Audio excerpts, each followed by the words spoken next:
Welcome and thanks for joining us for today's webinar, Leveraging SolarWinds to Improve Remote Employee Support. I'm Mark Smith on the Government Marketing team, and I'll be the host for today's event. We'll get started in a moment, but first let's cover a few housekeeping items.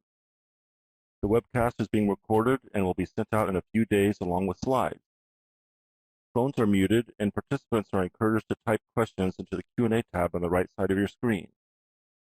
I'd also like to introduce Sean Martinez from our Government Sales Engineering team. He'll be presenting our content today. Sean, take it from here, please.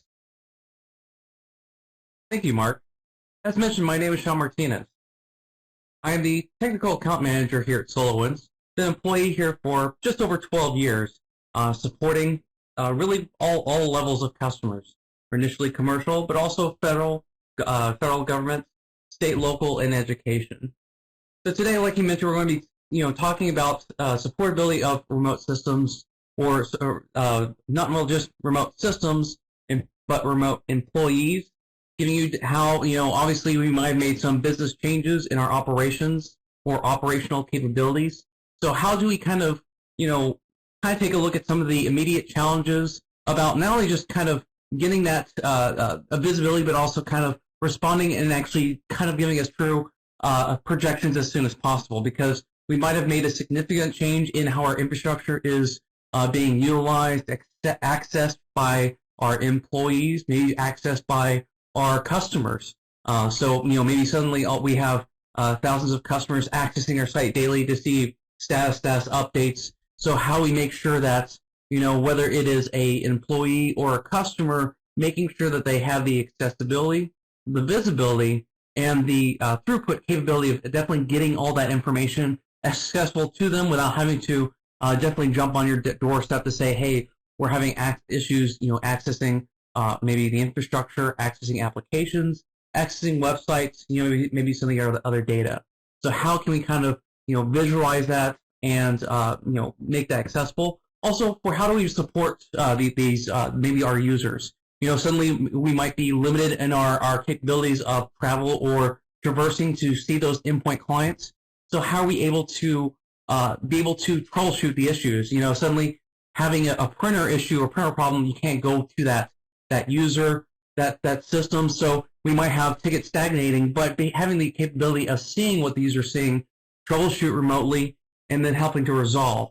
And like I mentioned, ticketing too, that's a great point, because triaging, right? We may have had a significant change in our deployment strategy, our infrastructure is utilized, and so how we make sure that we have the tickets that are flowing in, that are properly, being defined, display, utilized or tracked, what's going on with those tickets, making sure that nothing really falls through the cracks, right? Because we don't definitely want to get, off-hour calls, being woken up in the middle of the night because, something significant or some report or something's lacking, and they need to have that immediately. So being able to triage and make sure that we make those service line agreements really for our customers and users alike.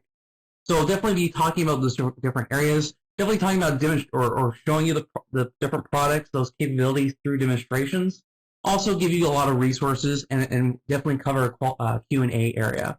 One of the things that I always like to say with SolarWinds is that, SolarWinds was founded in 1999. We originally had 3 tools to, at the time, to respond to an imminent threat at that time, which was Y2K, which obviously sounds very long time ago, but we were making sure that users able to meet that critical need of what was going on with the systems.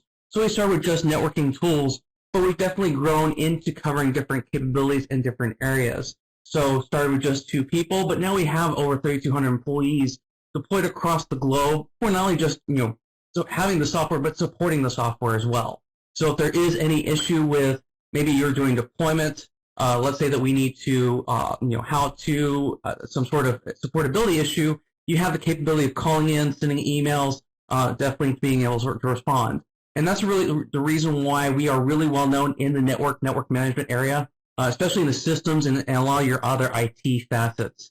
One of the things I very commonly see when I used to go on site or see customers in conferences, when customers would come to me and tell me how they have used SolarWinds successfully in the past to, tackle some sort of challenge that might have been new, unique to their system or their implementation that they were trying to identify, detect, and basically resolve as soon as possible, but get that visibility so that if that issue did return again, they'd have that information accessible to them historically, and be able to identify and start working on that troubleshooting. And that's one of the reasons why I always like to say that we leverage our community, those 150,000 members. You have the capability of going into our forum site to see the art of the possible of the SolarWinds portfolio. Because there is the out-of-the-box, the ticketing, the network discovery, the monitoring, the capacity planning, and thresholds, but then how do we take the products to the next step? Talking about integration, talking about working with other tool sets. Maybe we want to have our monitoring or our performance or analytics tools integrate with our ticketing system, or our ticketing system maybe feed up to reports. So pushing and pulling a lot of that information.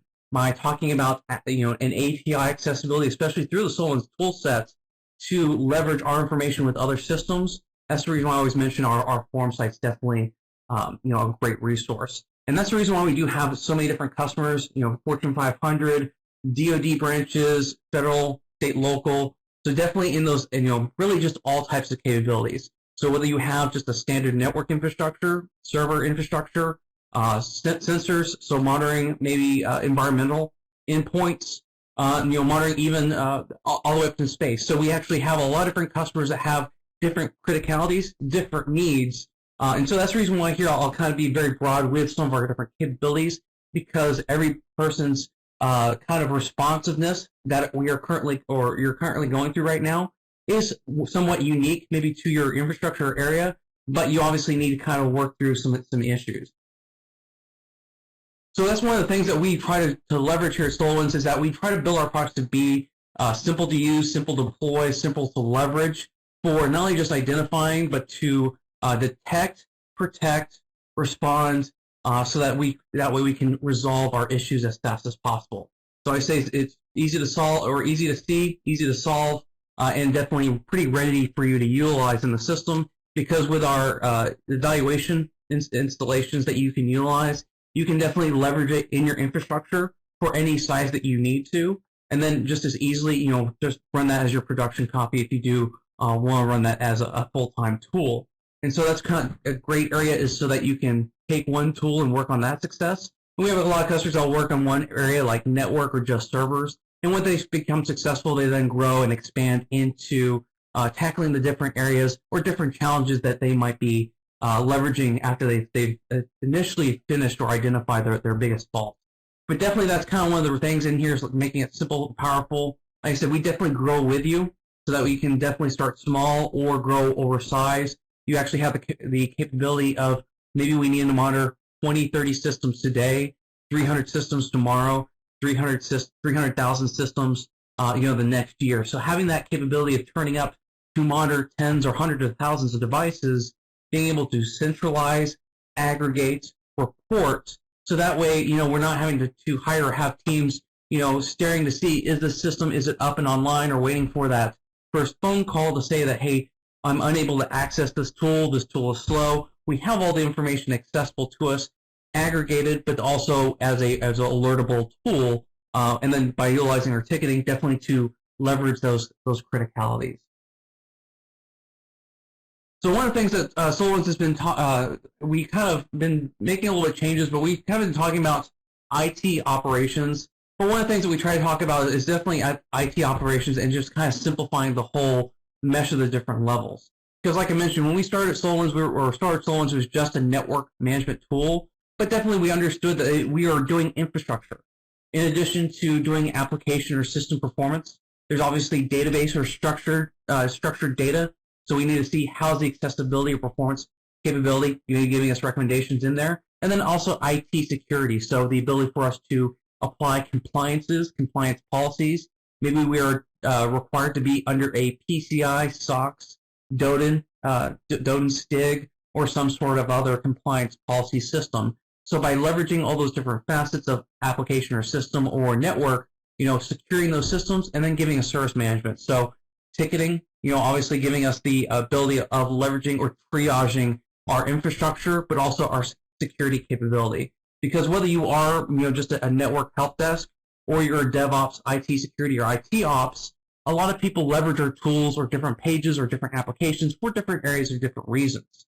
So by having the capability, definitely leveraging or having a tool that way that you want to have it sit on premise, more of a private cloud or public cloud deployment, you have that flexibility on which tools and which software and how you kind of want to deploy that across your infrastructure. Like I mentioned, one of the things that we've definitely been seeing with challenges and changes in businesses and IT operations is obviously the dramatic increase of remote workers. One of the issues that I've been working or triaging kind of our big or key customers right now is working on issues of connectivity. So connectivity from the edge or getting from the WAN into your infrastructure, because suddenly we have tens or hundreds of thousands of users suddenly not working in the office. They might be at home or we're under a skeleton crew. So suddenly we have tens of thousands of users. Are they connecting through a VPN? How are they connecting into our public infrastructure or private infrastructure to be able to access those applications to do their job? Are they leveraging, are we utilizing Office 365? Well, that's great because that's a cloud resource, so we're not having to then go through that like that VPN.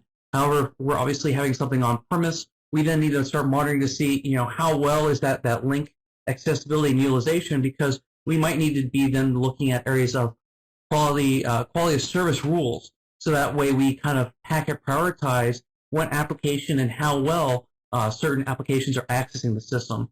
So that way one user or one client is not suddenly saturating your link. Definitely getting that performance information. One of the things with the ability of continuous monitoring is giving you a capacity plan. So that way, whenever we see, not only just troubleshooting the information currently, but also historically, we can kind of trend out to see, is this a new issue, and is it kind of trending up and to the right, or is it trending down over time because of smaller significant changes that have been happening. Also, one of the other areas is updating software or the configurations. I was troubleshooting a customer system last week where they were having an issue with their database, but then they didn't look in their logs to see that there was a Windows update was applied right around that time that caused an issue that might have caused a problem. So by being able to see when those updates were applied or having that information aggregated, they could have then understood to see what was going on with that information. Because really, at the end of the day, we're doing a lot of remote system supportability, endpoint system, so that really giving you the ability or the tools to centralize and aggregate all this information really makes that different, makes that a lot easier for you. Also, obviously, because of this significant change, we now obviously had to think about VPN, or not just VPN rules, but firewall rules, access control lists. How are those network configurations set up? So making sure that if there's any, you don't want to open up attack vectors, outside of maybe something that we have to maybe set up or update because of a firmware issue. So definitely keeping that compliance and supportability. We've seen also definitely a lot of significant growth in remoting tools. Obviously, here we're utilizing Adobe Connect, which I've been utilizing or used to support this tool for well over a decade. But tools like this or WebEx, Zoom, any type of ability for users to be able to aggregate together, to be able to send and receive, whether it's through audio, codec information, audio and video. So seeing that information for throughput once again, so that way maybe through QoS rules or seeing if there's some sort of saturation, something or maybe misrouted. Maybe we set up our VPN where a client automatically has all their traffic going through our connection before it goes right back out. And so because of that, maybe because they're doing a Zoom session or something, it's starting to saturate a lot of that link. So being able to visualize that type of performance and then be able to get that availability, so that way when we're troubleshooting these issues at the infrastructure level, we can then start to see a little bit as to what's going on with these endpoints. Because, like I mentioned, there's a lot of remote workers now, so we've definitely kind of changed in what we're accessing in the metrics, but we're also kind of still want to see more about what's going on with the overall infrastructure. So getting both the endpoint and infrastructure, kind of an overlay or hybrid view, definitely gives you that good information, so that way you can kind of see your back-end performance and accessibility and performance with your front end, or what your user would see when they maybe were to route across that network or access that website or web system. But then also see the history, because maybe there was a latency because of a saturation over the ISP. One of the biggest issues I've seen recently is calling in. So if you were to call over your your standard phone line, you are getting a lot of circuit saturation. So are we seeing some sort of circuit saturation? Maybe because of that, the BGP route is suddenly rerouting across the world or something. So getting that network infrastructure change is also a good visibility tool. So that way we can see, is it us or ISP? Maybe we need to make some sort of infrastructure issues because of that saturation event. So understanding those latencies that might be occurring. So that way, we can then understand what are our next steps for these continuity plans, right? Are we thinking about leveraging more, on-premise, more of a hybrid cloud, or more of a non-cloud? I always say, especially when we talk with a lot of customers, there's always different facets about when we talk about cloud. Are you, investigating cloud? Are we, lab testing cloud? Are we already in the, some sort of deployment or migration, or are we already in the cloud deployment phase? So there's all those different areas of trying to understand and visualize not only just the utilization and capability, because obviously one of the things you're actually going to start seeing with your cloud over time is you're paying for the resources that you're not utilizing. So by figuring out how to make your system as efficient as possible without paying for those resources, that'll help you over time. Also, with your data transport. I've heard a lot of customers tell me that was their other hidden cost, was the data transport layer was their other big issue. So seeing that data transfer of the infrastructure and getting that information also helps too. Like I mentioned, really one of the big immediate challenges comes down to capacity and performance, both at your infrastructure, and in your endpoint. So whether that is an on-prem, like I said, or even just a cloud, or are we doing kind of a hybrid? So are our hooks maybe on-prem with some cloud accessibility? So with that, we make some of the data more accessible to users. Maybe we're setting up websites, web servers, so that way they can reverse route into our infrastructure and then not have as much link. So getting that capacity and performance overlaid, and then also understanding your security. So what ports of protocols are being utilized, what users or systems are connecting through those systems. So that way we can then start to understand our application accessibility, and then that we can give some better supportability for saturation, like I said, capacity planning, projections. So that way you can definitely figure out your next steps in your business continuity area. Definitely one of the areas that SolarWinds definitely helps you to improve in here is to definitely help with the ability for you to connect and work and support users. So whether it is just the ability for support infrastructure, but really one of the other great areas in here is to be able to support users remotely. So being able to remote into systems, being able to troubleshoot that user. One of the best tools in here that we always have is our Dameware remote support or mini remote control. So being able to see what the user sees, troubleshoot the system, maybe even access the tool without or access the backend system properties, registry settings without even taking over the user's screen. So by utilizing Dameware, I could do that to resolve some quick issues. And then obviously is triaging or ticketing. So figuring out how do we want to prioritize our tickets. I always say, especially with ticketing, obviously if there's any issues with a system, they're always going to call it critical. So by defining our rules and policies or standard operating procedures for our ticket routes, we can then define the criticality and the group assignments. So that way, as we kind of triage tickets, the users aren't defining that criticality based upon our rules, based upon maybe the role of that user. That could help us to actually define those true rules. So that way, we're not having to completely rechange for little issues. Also, like I mentioned, have been talking about is the ability for us to aggregate, centralize, but also the ability for us to visualize all this information. So that way, when we are looking at the infrastructure or at your endpoints, we can then understand what's going on with the system currently, but also historically. So we actually have what's called our per stack or performance analysis report. So that way we can go ahead and visualize and actually save that as a widget. So that way maybe we want to have it as our dashboard or our triage page. Because, the server team, the systems team, the applications, the database, the network team, the help desk team, they all have their different areas that they're looking at. So they want to have their own visual reports. So definitely with the per stack performance analysis page, you can definitely leverage that to get that visibility. Like I mentioned, with the ability of visualizing, it's also going in the next area is obviously what can we monitor? So thinking about not only just systems, but also web services, web apps. WebEx, SharePoint, Teams, Server and Application Monitor, or our AppOps gives you that flexibility of monitoring servers, applications, processes, performance counters.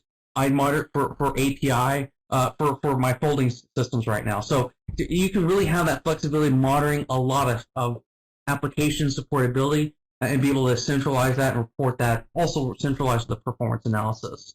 Now, talking about the back-end performance, like I've been talking about previously, jump to the front end or what the users are seeing.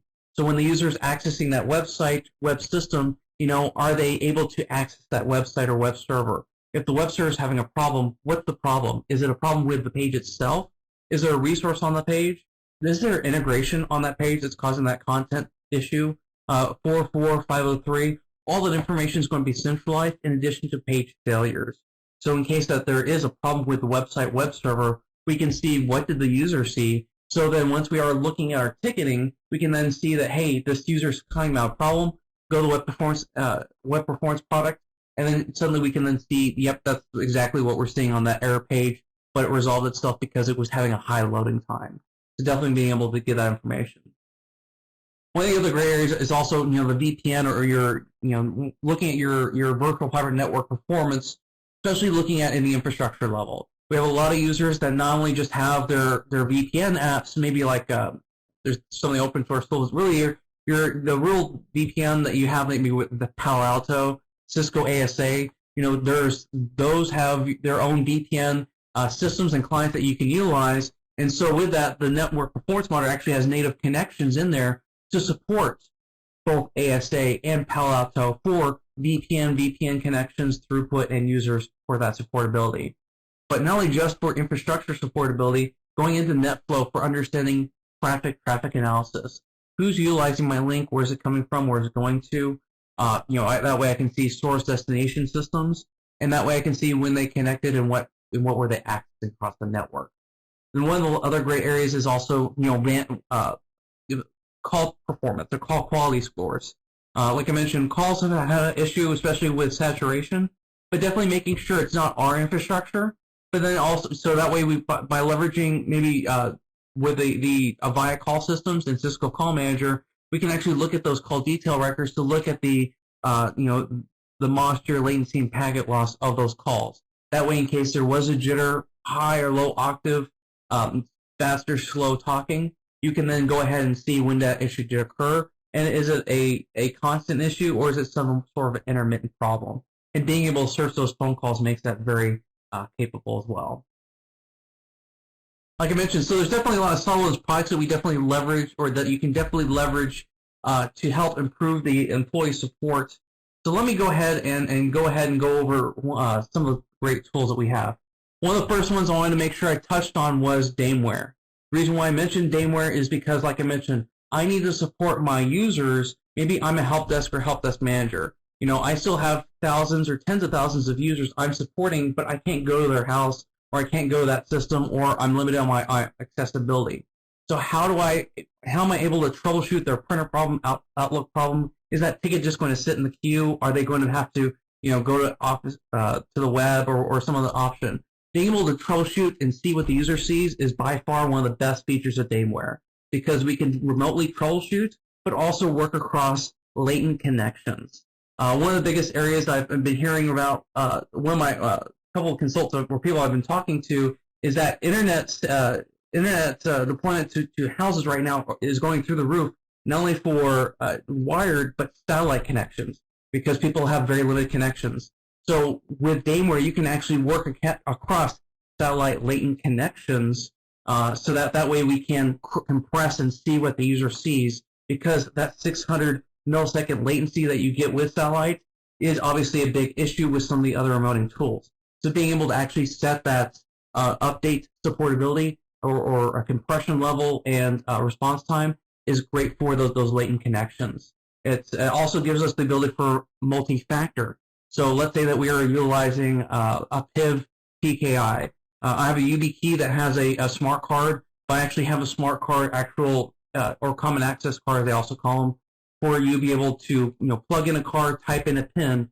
Dameware has that supportability, not only for the local system, but also accessing the remote system. And once I'm connected, I can also send my card to that remote system. So if I'm supporting that user, maybe I need to elevate my credentials, or maybe I'm connected to a remote desktop to a VM and doing the same thing. You can actually handle that in there. There's also the flexible user security control, so that way I can do like I do group policy deployment, or through our agent deployment, you can also build it so that whenever you go and install the agent, it automatically has the registry rule set up. So that way, whenever they log in, only certain users have certain capabilities or certain accessibility options. Like I mentioned, I utilize group policies so that whenever a system goes on the domain, it automatically has all those rules in here defined. So that way, unless that user is assigned to that admin group, there's no way they can utilize or leverage Dameware in my infrastructure to be able to access or leverage to see what those users are seeing. So definitely having that security control capability, but also the audits, because with Dameware, we do track all audits in your event logs. So that way you can see that, and I'll also be able to support that remotely.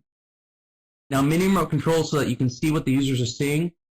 Remote support is so that you can do that in addition to do actions without the user. So be able to run registry, reg edits, I run install services, start stop services, kill processes, check my groups, install printers, users, free space. All that can be done through remote support without taking over the user system. So that's kind of one of the best areas in there, is being able to leverage the remote support to be able to do that. In addition to be able to have leveraging like maybe a mobile system or mobile connection with that system, with its mobile gateway server system. Now, going from our being able to troubleshoot workstation or endpoints in real time, jumping over to our ticketing system, that's where we have more of our on-premise type solution is our web help desk. So by being able to based upon the request type or the request issue, maybe we need to go ahead and set up some sort of automation rule events, so that based upon the issue that the user is starting to encounter, maybe we need to go ahead and start creating KB articles for these issues. So that way I'm not having to be bombarded with little problems, or as we're starting to identify these new issues, I can then create and spawn knowledge-based articles, so that way we could then resolve other issues, and then I'm not having to work through the same ticket 45 times. So that's a great way in here is with the web help desk, is being able to create those KBs, but also automate your flow process, and also service line agreements. So that way, in case a case or a ticket is not updated or closed within a certain time frame, we're not hitting those service line agreements or falling through our contracts. We're making sure that we're being updated, or their manager is being updated about, hey, this issue is being about to be exceeded. FYI, you might want to look into that. One of the other great areas with ticketing tools, like I say, is also being able to leverage and integrate with other tools. But so not just with like monitoring tools, but like with the Dameware tool I just mentioned. So once I see a system, maybe I need to go ahead and start a remote session. So through Web Help Desk, you can actually do that with Dameware, create a remote session, save screenshots. It actually does have an audit event trail to actually integrate with Dameware to actually connect the two for that integration.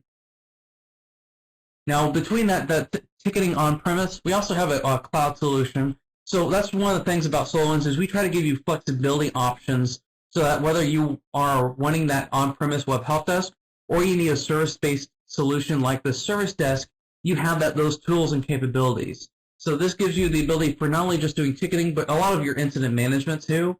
So that way we can definitely consolidate, manage, prioritize. This also includes additional service catalogs. So that way we can definitely fully integrate with your IT assets. So that way, just like with the help desk, web help desk product I was talking about previously, that one can also do like hardware, software, purchase orders. The service desk can also handle that as well. So both tools basically will have similar features and functions. It just comes down to really about whether you want to utilize this one here for web-based or cloud-based, or the web help desk for more of your on-premise type deployment type solution. Now, going from your ticketing system is going to more of our capacity, performance, and accessibility. So Web Performance Monitor is definitely one of the first ones I always say, because suddenly maybe we are having tens of thousands of users accessing your web console website to see what's the status of our locations, what's the status of or reports. So being able to centralize and see the accessibility of the websites, the web services. Are we able to remotely access them? With the Web Performance Monitor, you can test and see what's going on with the web applications. So that way we can see, like I said, are we able to load that website, web service, and then be able to see one of the website, web service, and then actually see is there a loading issue with just that region or with multiple regions aggregated as a whole. Now this also does give you information as to web content. So like I said, 404, 503, download each content on the page. So is there a loading problem with that content? So that way we can understand what's causing that latent connection in the system. This does also dynamically map to a lot of our other products. So if you are monitoring the website or web server and you're trying to understand, what server or what virtual server or virtual infrastructure is assigned to, and you're utilizing our virtualization manager or our server and application monitor or network performance monitor, you can actually connect and see those with the system. So having that mapping grouped together for better troubleshooting, so that as you're trying to understand maybe this website does resolve to this issue or this web server, and then we can understand, hey, they took it under maintenance because maybe they're doing an update. Now, also being, and like I mentioned, that's really touch on the next tool is, troubleshooting your load time, load metrics. So that way you can definitely let you know what's going on. Also does let you know about let you know about transactions, but also lets you set up multi-step transactions. So let's say I want to go into a website, web server, and then have a conditional. If you see this issue, then I want you to try this or this click through or this selection to test this website or web server. So there's different areas so that you can set kind of and or operators, so that way you can get kind of more complex when you're doing your website's web monitoring. Now also in this, like I mentioned, with the Web Performance Monitor, you have the ability of monitoring the front end. The Server and Application Monitor gives a lot of flexibility of monitoring the back end. So monitoring those services, processes, performance counters, lets you monitor, IIS, Nginx, Apache web servers for connections, accessibility. Maybe we need to check for that SSL certificate expiration. So ensuring that we can see, is the site accessible? Is there something occurring, maybe CPU, memory, IO-wise? We can show you those areas. You can set thresholds, so if there is a contentious issue with your CPU or memory, we can then automatically flag it or wait for a specific time frame before we're then letting you know, hey, this is a problem. Maybe you need to look into it because CPU spiked for over an hour on this one server. So being able to definitely set those thresholds, it gives you that capability, especially in our templating system, so that way you can customize and get a lot of comprehensive monitoring. Not just with your your Microsoft applications, but we support a lot of your other systems or hypervisors. So whether it talks about like I always say Linux, Unix systems are supported. Your ISaaS, PaaS, SaaS products are definitely supported in our server and application monitor. So that way you can visually map and troubleshoot your infrastructure and see what's going on. Like I mentioned with the thresholds, so that we can report what's up, what's having performance issues, or what's we're not responding or having a full outage. Also, one of the other systems that we also have is, this is our SaaS product or our cloud product called AppOps. So application performance monitoring. Sometimes we have customers or users that have had to suddenly stand up websites, web servers, web applications. So because of this very short-term testing to deployment, we need to make sure our applications working well. Are they performing well? Is there anything that we can do to help improve or make it better? Right? Everything I've been talking about previously was giving you that accessibility and performance, but what about giving us that visibility and giving us that kind of, reducing that mean time for resolution or failure, right? So understanding what's going on with the session traces, what's going on with the metrics of the actual application behind the scenes, so that way we can kind of see what's going on with system. So leveraging AppOps is a great one.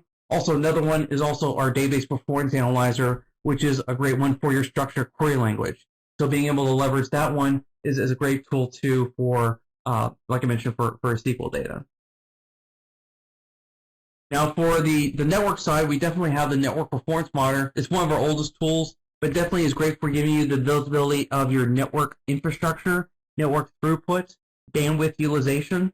Also gives us the ability for us to do, like I said, VPN for ASA and Palo Alto.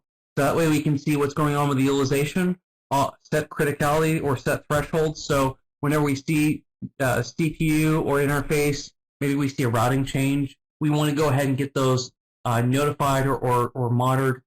Those are kind of some of the default that we include with the system. There's also a lot of correlations, so we do topology mapping. So we will map your layer 2, layer 3 routes. We also do include something in here called network path or net path. So that way we can actually show you maybe from internal to external, or from external to internal, or between two internal locations. How are we connecting to a website or web service, or really any TCP port and IP address or host name. So that kind of gives you the flexibility, seeing that layer 3 routes, that latency, and then overlaying the network performance monitor in addition to the NetFlow traffic analyzer and our network configuration manager. So getting your network throughput with your, what's going on through that link, with your configuration changes, the network path gives you a lot of that visualization as a dynamic map. There's a lot of different visibility tools too, so that way we can help you definitely improve really the efficiency or visibility. You'll notice that there'll be a lot of dashboards I'll be walking through in here, so we can definitely improve the speed for you to troubleshoot to see what's going on with your system. Like I mentioned, with network performance monitor, you have the infrastructure or the link as a whole. So looking at who's utilizing link, where is it coming from, where is it going to, ports, protocols. Maybe we need to take a look at QoS rules. So how are those quality of service rules being set up, or how are they deployed? So are we running into our rate limits? Are we dropping packets? When is that occurring? So that way we can actually go ahead and visualize that in the system. This actually does utilize Cisco's CVQoS, but we also have the NetFlow. So NetFlow, JFlow, RFlow, SFlow, IPFix, NBAR2 is all supported in here, so that we can see where's the link, or how are the links utilized. Like I mentioned, source, destination, IP address, TCP port, and then bits and packets per second for each conversation. The VoIP and Network Quality Manager is our Cisco call manager and a VIA call system, call detail records. It gives you the ability of seeing those calls, call source, call destination, codec, how long was the call for, is there any call quality issues. Like I mentioned, it always will have MOS, geo latency, and packet loss all throughout the VoIP and Network Quality Manager. So whether we're looking at it as a call, or maybe we need to look across our infrastructure for that, utilizing Cisco's IPSLA technology for seeing how well the call is going across our network because of maybe a network change or infrastructure utilization issue. So being able to utilize the call quality with the infrastructure and overlay both of those together gives you that capability.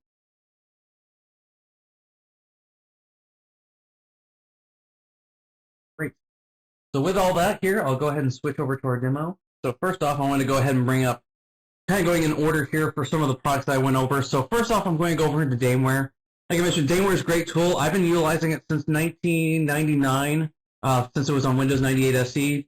So that's the great thing, is that it has the capability for monitoring or connecting to any system. So we can either create or have something saved, or I can go and discover my network. Also, so that way we can go ahead and connect to the system. So one of the things we can do in here is we can go ahead and, let me go ahead and chat to this user real quick.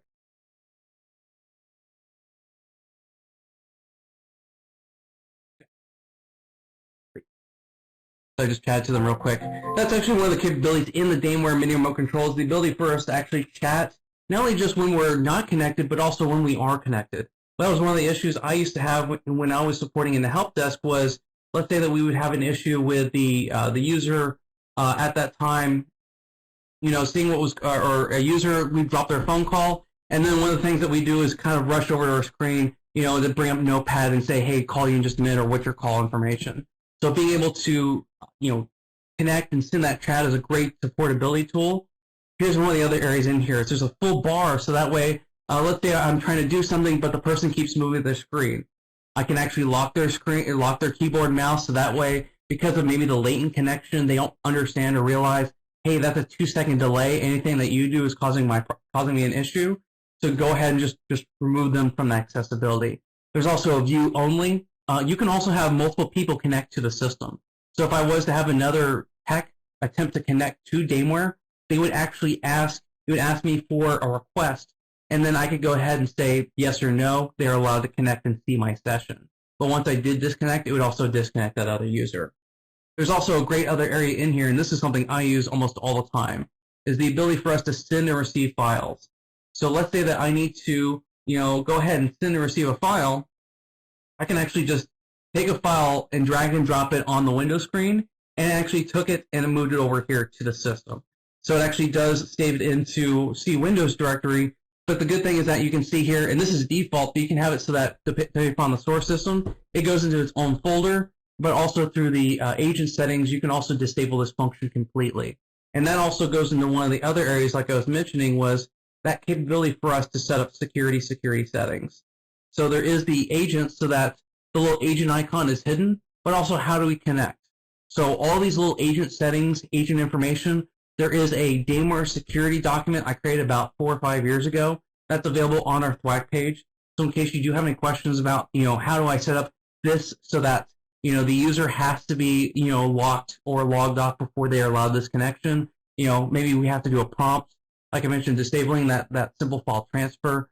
So all those areas in here, it gives you that accessibility in there. So jumping from the mini remote control to the remote support, like I mentioned, remote support includes the mini remote control. In fact, it's actually in the application in here. So if I was to double click and bring it up, it would go ahead and bring up that client in here. But it also gives us the accessibility of accessing systems without the user, without me taking over the user's session or screen. So one of the things I can do in here is take a look at maybe my disk drives, what's available, what's in use with that system. And then I can actually go into disk details. Then I can actually look up a little bit more of that disk information. I found out just a few months ago, there's a couple of drives that have 40,000 hours, they start faulting. So start looking up these serial numbers on systems to see if that's a possible issue. Being able to access registries. Before I would access registries, I'd have to go take over this user system, bring up regedit, or maybe do it remotely. So being able to, just double click in here, be able to access HQ local machine, and then I need to go into my system, current control sets.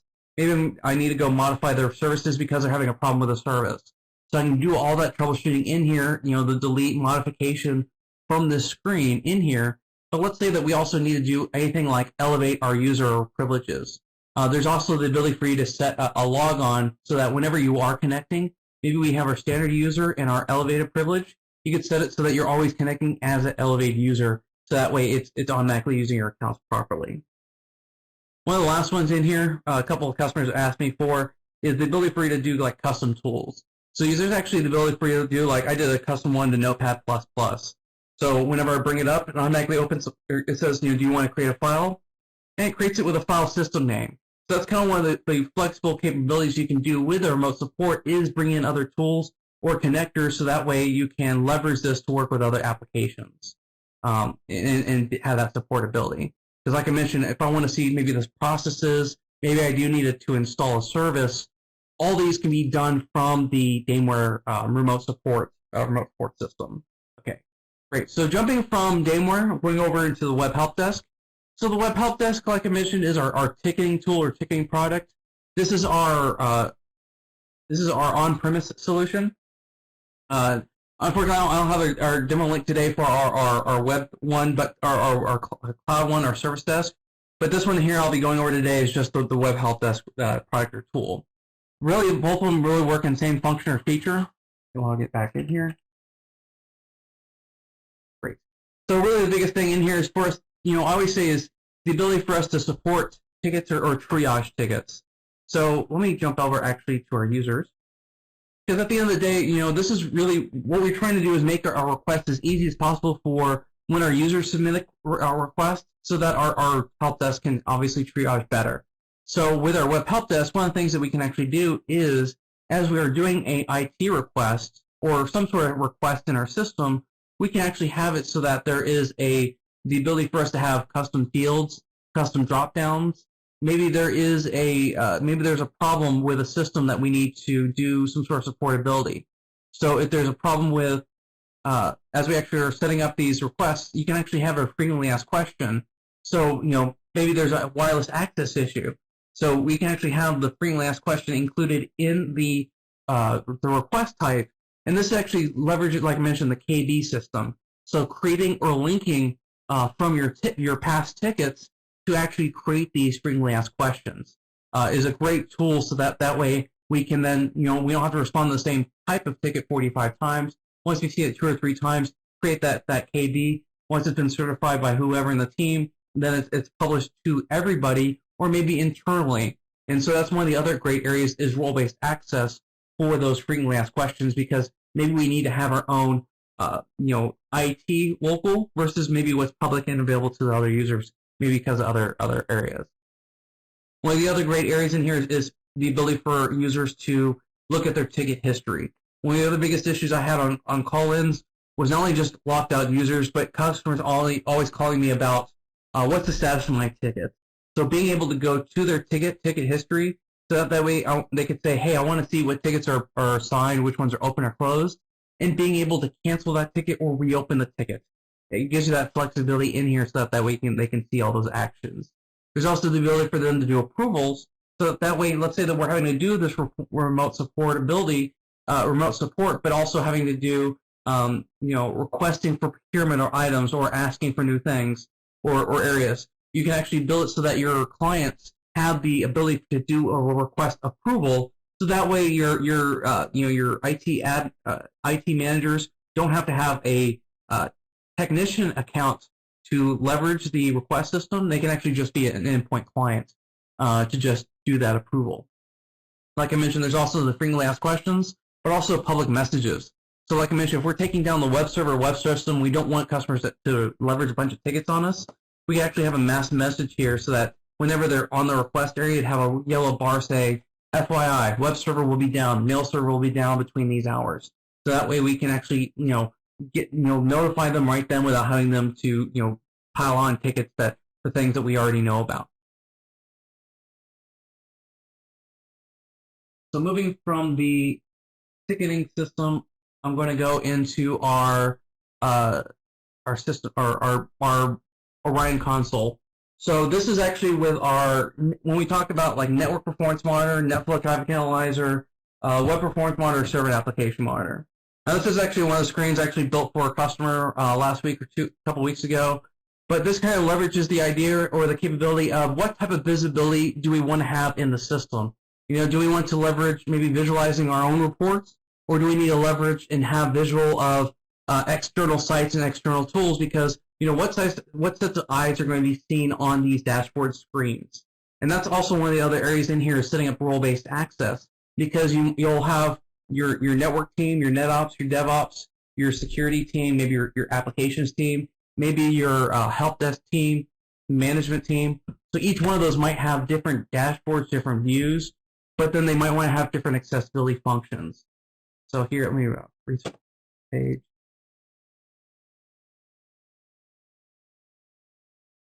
So that way we can actually see what's going on with that dashboard. And this is actually designed so that this is called our knock view.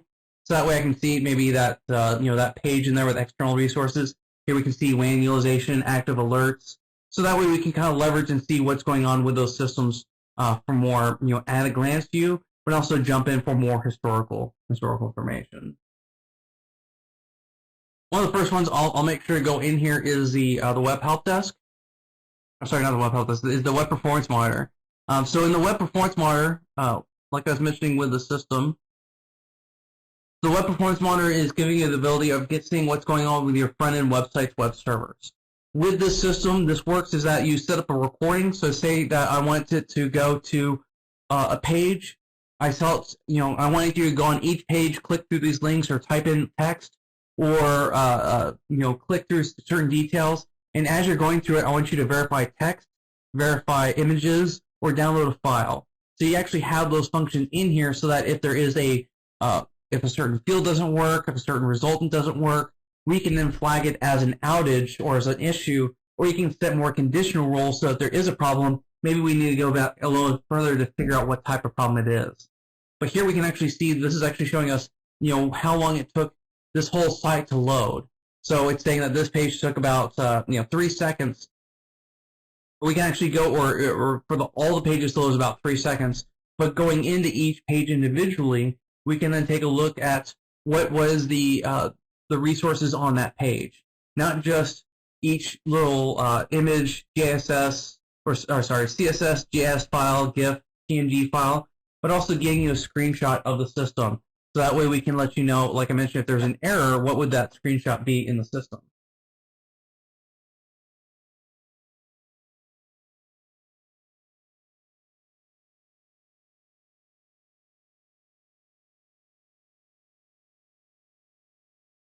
Let me see. Go back here.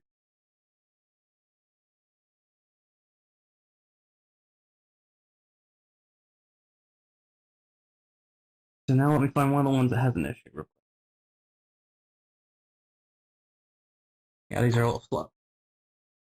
So in here we can take a look at this one's having a little bit of player performance issues. So we can see it's having a little bit slower than normal. We actually do give you recommendations for what these durations would be based upon when we do our testing initially, but you can set your individual thresholds.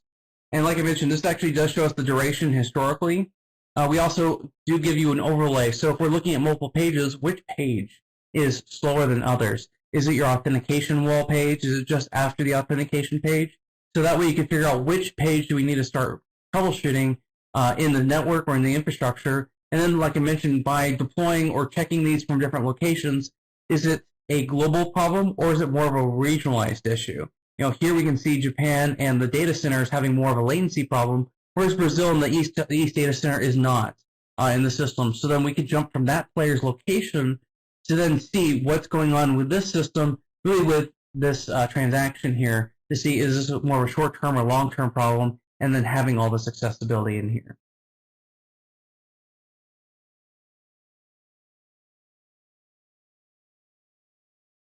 Let me jump to... So jumping from our front-end metrics, or from the web performance monitor, jumping to our back-end performance metrics of the server and application monitor. So monitoring websites, web services, structured query language, monitoring services, processes, performance counters. You have a lot of flexibility in what you want to monitor. There's what we call App Insight. App Insight are designed to be very detailed applications. So those are for Microsoft SQL, IIS, Microsoft Exchange, and Active Directory. So Active Directory will actually look at not only just your services in Active Directory, but are we able to automatically sync between the domain controllers? Or are we starting to run into a tombstone problem, right? Did we lose a domain controller? Who has the schema masters? So I'll actually show you each master and which assignment it is to the domain controllers. So that way you can actually visualize that information. Exchange will actually show you the mailboxes, mailbox quota, and each user's usage. Are they over quota? How many emails did they send over the last 24 hours last day? IIS is a great one for monitoring IIS sites.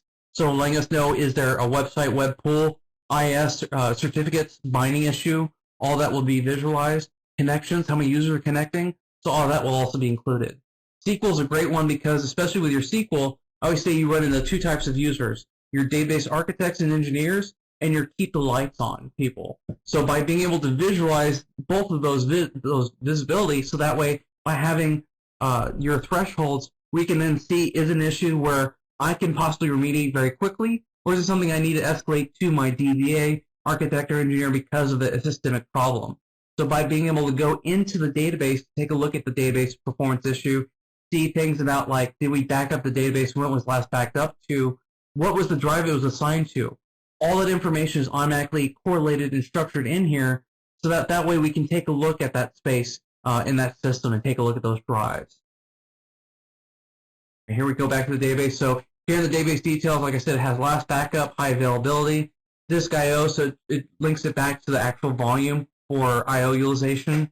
So you can see both your data and transaction log, transaction history. So all this information is being monitored by default in the system. But you also do have a lot of the capability and flexibility for monitoring any of your other custom applications.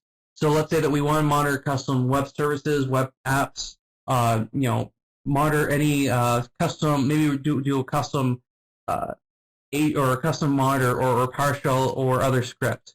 One of the ones I actually created on here for a couple of customers was the time skew remote PowerShell script. So what it does is it actually logs into the servers in here locally to actually run a PowerShell time to go against your my Stratum 1 server. So the one that's actually checking against the GPS for time sync.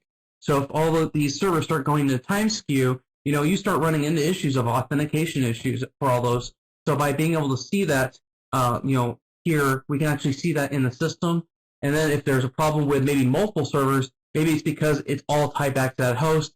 Someone had that setting on that system. So that way, this is actually one of those areas of now we can aggregate it as a whole. And like I mentioned, there's a dynamic map, so that way we can kind of troubleshoot the different levels in different areas to let you know what's going on. Great. One of the other areas I want to make sure I kind of time here. So one of the last ones to definitely mention was the network performance monitor. So monitoring your throughput utilization. Letting you know where we're having utilization problems. Maybe when we're having throughput problems. Here we actually have our top 10 page. So this is actually showing me my top problems, top utilization, but being able to go into that interface so I can actually see what's going on historically.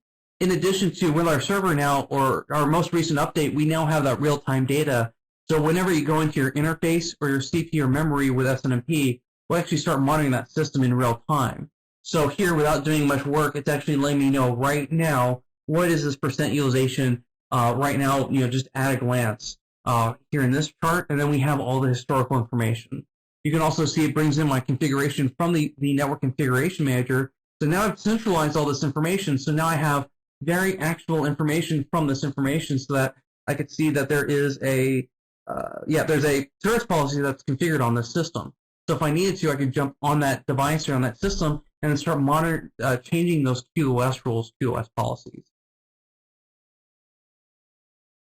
And one of the last ones to definitely cover in here is our netflow traffic analyzer. So getting that information, breakdown of who's utilizing the traffic, where is it coming from, where is it going to. There's the supportability for NetFlow, but also be aware that if you have a Cisco device, make sure to turn on NBAR 2, because this does give you the layer 7 information. Here you can actually see, this is my actual lab, or my actual network here, but you can see someone's been connecting through, Xbox Live or the network in the system. So by being able to look at the layer 7 information of NBAR 2, I'm actually seeing who's utilizing this type of application, and then being able to then track it down across that interface for that utilization.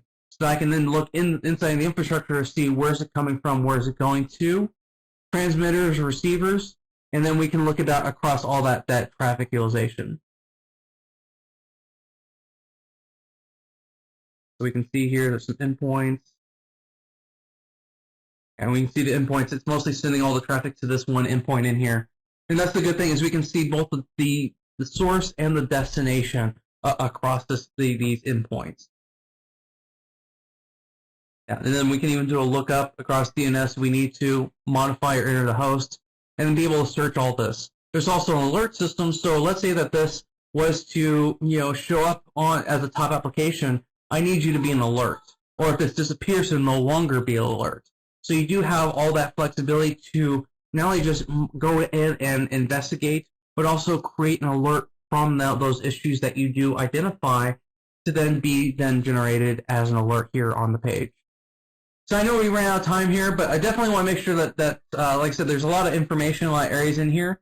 We're going to have additional webinars, especially on areas of the system. Oh, last one of the other things too is that SolarWinds Resources. So a lot of customers have been asking about dashboards, integrations, that visibility view you saw at the beginning when I flipped over to my Orion dashboard, that COVID-19 dashboard. So how do we create something like that? We do have, if you go to SolarWinds.com under the yellow bar where it says COVID-19 resources, they actually do have about 9-10 links talking about setting up a NetFlow view or network performance monitor view, a dashboard view. So definitely making sure that we can cover your capabilities to definitely respond or identify any type of performance issues, availability issues. Where try to help you understand the complexities or the challenges that you have in your infrastructure. And then, like I mentioned, there's some blogs. One of the ones too is these other blogs here for, like I said, the COVID-19 outbreak. There's also going to be a couple additional webinars. We do know that a lot of customers are right now doing a lot of different triaging because I'm supporting customers all across the country right now over different areas, whether you're hospital type or you're military branch or what have you. So each one has a different task and mission.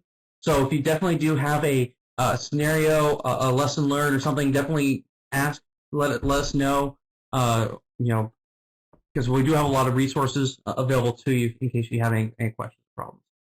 And the last one in here is, other links.